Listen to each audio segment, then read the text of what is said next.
இது ஈராஸ் என்று அழைக்கப்படுகிறது. கிரேக்கத்திலே ஈராஸ் என்று அழைக்கப்படுகிறது. ஈராஸ் என்றால் ரொமான்டிக் லவ் என்று சொல்லி அல்லது கவர்ச்சிகரமான அன்பு என்று சொல்லி இது அழைக்கப்படுகிறது. பிரியமானவர்களே, இன்று இந்த உலகம் எல்லாம் இப்படிப்பட்ட ஒரு அன்பிலே மாட்டிக்கொண்டு தவித்துக் கொண்டிருக்கிறது.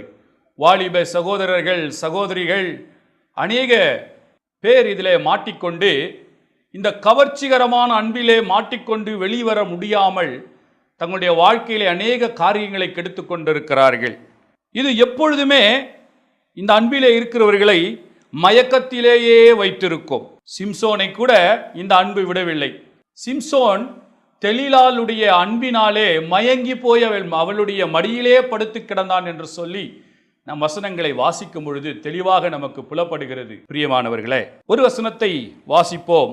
நியாயாதிபதிகள் 14:7